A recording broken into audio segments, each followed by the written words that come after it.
Bonsoir, on continue notre programme avec la leçon numéro 12 dans votre cahier de 3e année, la leçon numéro 12. Nous sommes obligés de continuer avec ce système de vidéo. J'espère que pour vous c'est une manière aussi d'approfondir les thèmes qui sont les nôtres et puis de bien les retenir et puis gardez-le bien pour ces jours qui vont bientôt arriver où nous pourrons nous retrouver en vrai. Alors, voilà, donc, nous avions parlé à la dernière fois des prophètes, mais des prophètes du royaume d'Israël. On se rappelle que ici, on a le royaume d'Israël et le royaume de Juda, à cause de Salomon, et malgré tout, parce que Dieu avait promis à son père David la protection de sa descendance, mais Salomon ne l'a pas mérité à cause de la fin de sa vie, et donc le royaume de David a été divisé à la fin du règne de Salomon en deux. Le royaume du nord, qui est le royaume d'Israël, le royaume du sud, le royaume de Juda. Ce qui est intéressant, c'est que Dieu va parler, va accompagner ces deux royaumes. Il ne veut pas dire qu'il y a le bon et le mauvais. Il y a même celui qui est à Jérusalem, qui est la capitale, qui a le fameux temple de Salomon dont on a parlé, avec l'arche de l'Alliance, qui a la descendance de David, les rois de Juda sont descendants de David. Mais ceux d'Israël au nord auront aussi des prophètes. Dieu va leur parler. On avait parlé la dernière fois, si vous vous souvenez, d'Élie, d'Élisée, ou voilà que ça m'échappe. Je vais essayer de regarder sur ma... Le troisième dont on avait parlé, c'était Amos, bien sûr. Donc nous sommes maintenant dans le sud et on va parler de deux prophètes. Dieu accompagne son peuple aussi à travers donc ses intermédiaires, ses porte-paroles. Dieu parle au prophète et le prophète transmet la parole à son peuple. Alors le premier prophète dont on a parlé, c'est un prophète très important et on va bien voir à travers ce prophète-là que non seulement il est la parole de Dieu pour le temps où il vit. Pour ce prophète-là, ça va être à peu près le 8e siècle avant Jésus-Christ. Et au moment où il vit, mais aussi ce qu'il dit a une portée qui va plus loin. Le prophète, il annonce Jésus. Toute l'histoire de l'Ancien Testament, elle est intéressante parce qu'elle nous tourne vers Jésus. Elle nous permet de comprendre Jésus. Sinon, ce serait une belle histoire, mais des belles histoires anciennes, de peuples anciens, il y en a beaucoup. Donc là, on a quand même quelque chose qui va être en lien avec la venue de Jésus. Vous allez voir, c'est très simple. Ce prophète, donc Isaïe, on nous parle d'abord de sa vocation. Quand Isaïe a eu une vision qui va l'appeler au service de Dieu. Cette vision, eh bien, il voit des anges, des séraphins, et puis il voit cet appel, il entend cette question, qui va porter la parole de Dieu. Alors, il dit au Seigneur que lui, moi j'ai des lèvres impures, je ne suis pas capable, je ne suis pas digne, je ne peux pas répondre à cet appel. Je vois bien que même ma vision, elle me dépasse, je ne suis pas digne de cela. Je ne peux pas redire ce que j'ai vu, ça ne m'appartient pas, c'est trop au-dessus de la vie qui est la nôtre aujourd'hui.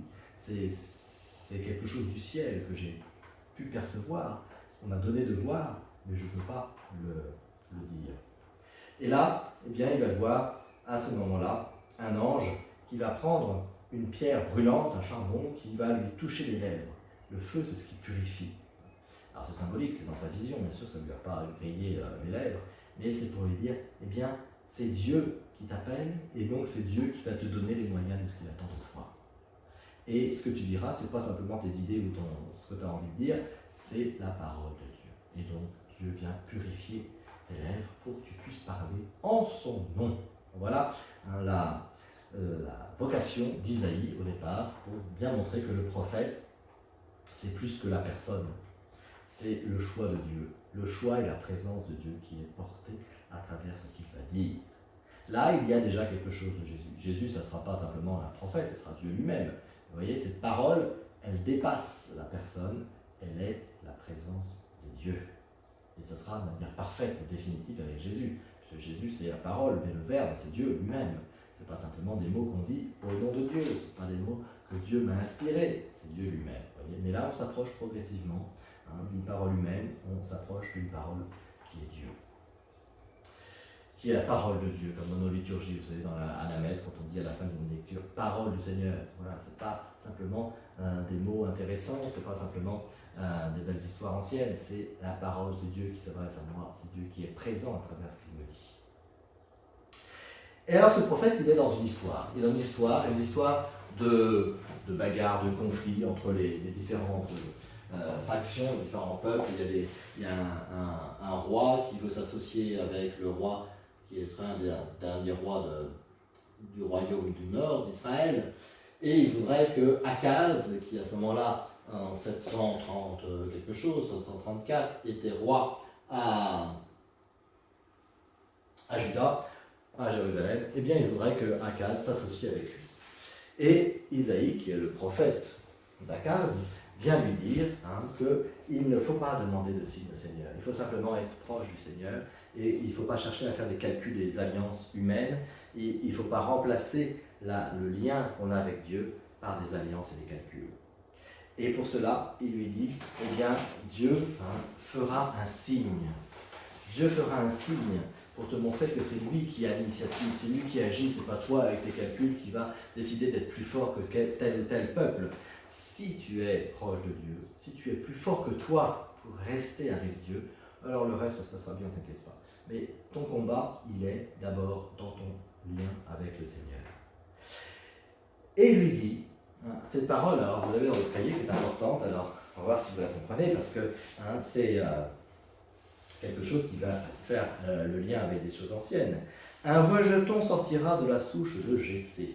Un rejeton, un enfant, une nouvelle vie viendra de la souche de Jessé. La souche de Jessé, c'est-à-dire de la descendance de Jessé. Vous vous rappelez de Jessé?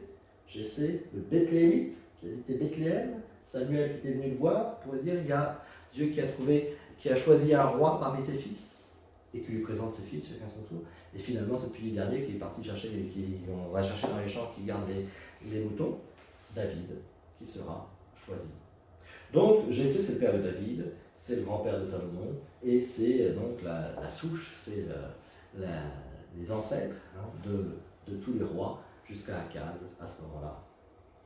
Et donc, le prophète Isaïe dit, il y aura un rejeton, une vie nouvelle qui viendra de la souche de Jessé, dans ta descendance. Pas encore pour toi, mais bien plus tard. Et cet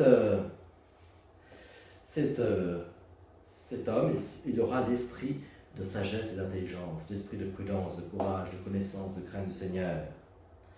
Voilà l'annonce.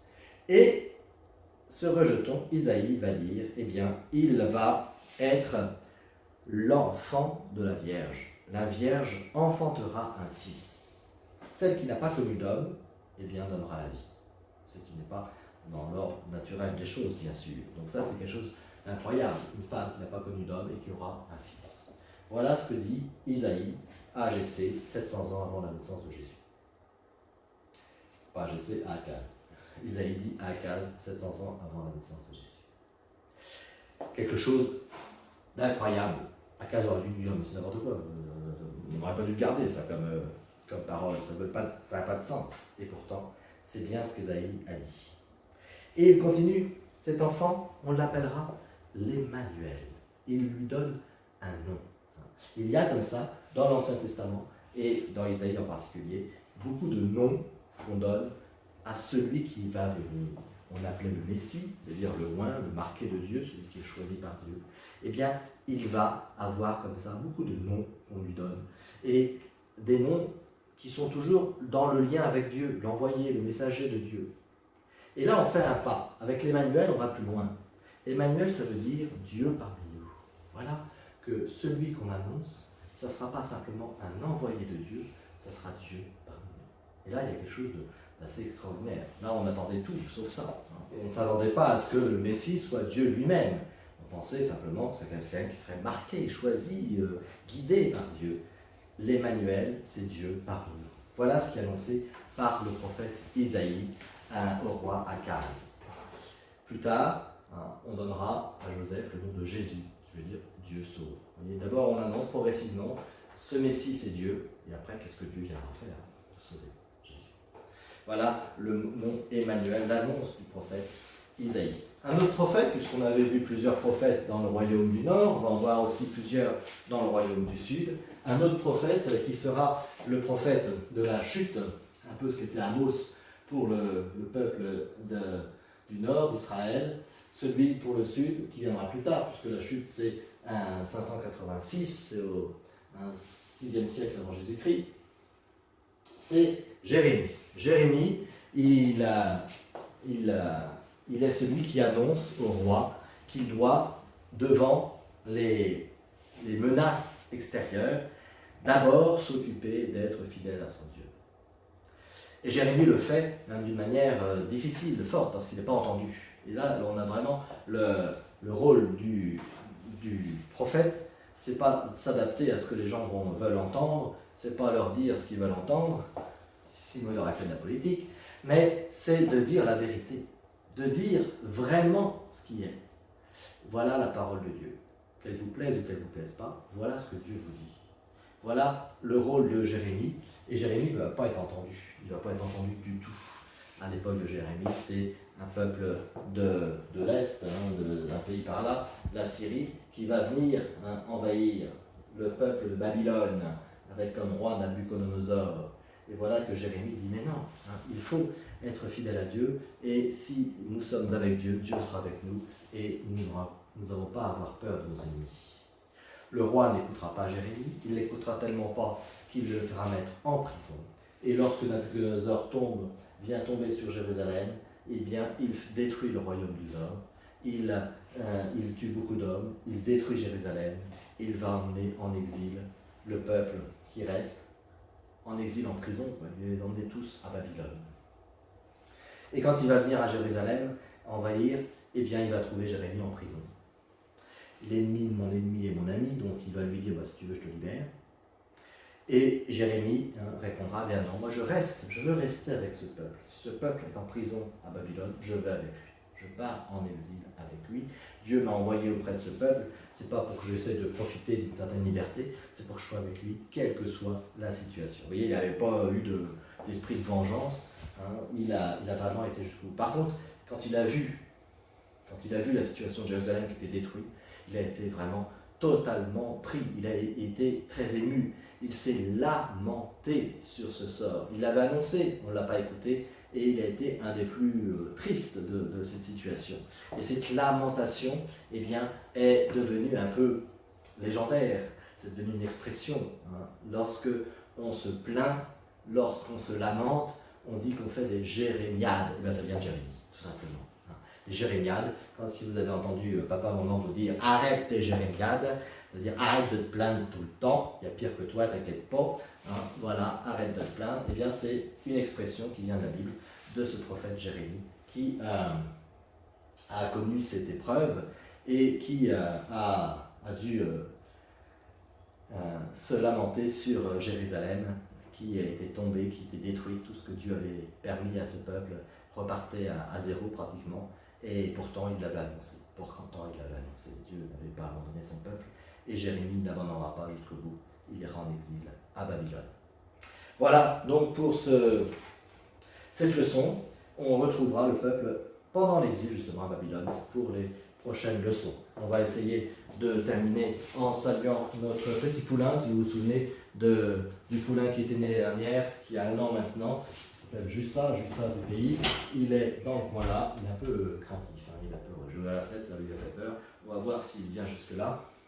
On essaye de l'habituer, on essaye de l'amadouer petit à petit pour qu'il devienne moins sauvage, on va pas monter dessus, il n'a qu'1 an, mais on va déjà devoir le vacciner et l'habituer à la présence humaine. Voilà qu'il arrive tout doucement, il sait que j'ai le pain dans la main, donc ça va le motiver, et en même temps il va venir vous dire bonsoir, pour la fin de cette leçon, en vous disant à bientôt. Dans 15 jours, il y aura encore une vidéo, et on se retrouvera donc un peu plus tard, ensemble, pour la suite, la première communion. Oui, je l'ai écrit à vos parents pour la première communion, on pourra la faire Ce sera un peu différent, mais on pourra la faire si vous venez faire la retraite de préparation le 6 ou le 13 juin prochain. Au revoir.